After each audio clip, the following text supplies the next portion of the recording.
Now, ladies and gentlemen, today here back again to talk about this story of Pastor Ezekiel and Prophet Owour at the same time. So yesterday, when Pastor Ezekiel alishikwa, that was 2 hours later. Prophet Owour alituma a message that is saying, trust in the Lord with all your heart and lean not on your own understanding.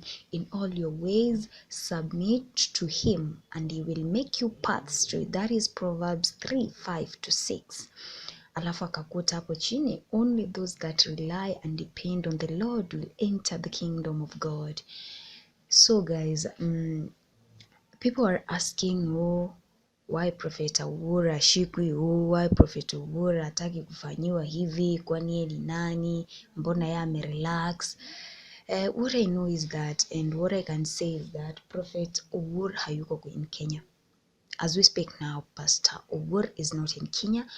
And again, people are saying that maybe they fear Prophet Owour. So tuseme hawakuwa wanaogopa Pastor Ezekiel because, and these two people ni Wajaluo, my people, you must know that. Ezekiel and Prophet Owour wote ni Waluo.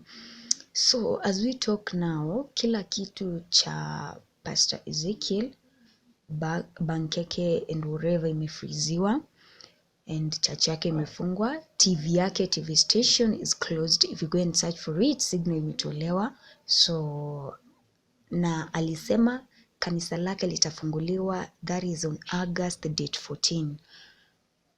Hapo ndo wata resume with the church. You know, there's something which I'm wondering of. If we think together as Kenyans, yeah, we were not allowed to judge. Tumeambiwa kuwa let God judge. We are human beings. And you know, my people, this Pastor Ezekiel, ukimwangalia tu utasema ni mpole, like he knows nothing. But you know, how comes okay, actually kuna video that alisema akikuwa church that here akona what can I say? Yeah, kuna video alisema kwa church akasema akona mortuary. But you know, our big question is that how comes akona mortuary? Hakuna hata chemistry hapo karibu, hakuna even let's say even hata ka hospitali. It's just a mortuary. And every Sunday, according to how people say, lazima 7 people wakufe wapelekwe hiyo mortuary, according to how it is said. And you know, me, I think even the police fear Pastor Ezekiel because hata design aliingia na hiyo gari ya 17 million, my friend. Mi hata mimi nilishtuka. It was ilikuwa ni ya kuogopesha because Ezekiel, people say they don't trust him, mambo yake nini, and then they are saying that is not even the problem. The problem here is, where is Prophet Owour? Yeye mbona ashikwi? Mbona yeye wanataka kulenga story yake? Why? Wanaona like Ezekiel and whatever nini. You know, wanasemaga wakati si tunatetea Pastor Ezekiel, but they always say, of course mimi ni mwanamke and people say that wanawake ndo wamebrainwashwa sana na Pastor Ezekiel. What people say is that, or what the Bible say, don't ever in your life judge a person na ujui kitu anafanya. But you know, it's shocking, unapata mtu akona mortuary. But that mortuary, they said, people there, washirika wapo walisema, hata watu wa area walisema wakati Pastor Ezekiel alinunua hapo kulikuwa na mili yenye ilikuwa imezikwa. You know, huwezi fufua mili. So that's why alikuwa ameacha. Okay, we don't know, we are human beings. But you know, pia wanasemaga ukitaka usishikwe haraka kwa makosa, don't talk. Usiongee mengi. Wanasemanga don't talk too much because utaharibu kila kitu. So I want you guys to just look at the message of Prophet Owour. Yani aliongea tu mbio.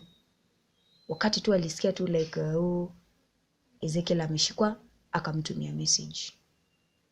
So my big question is why hawa arrest pia huyu mtu ambaye anaitwa Owour? Why? Because pia yeye ana brainwash. Sasa yeye sasa ndio Mungu mwingine.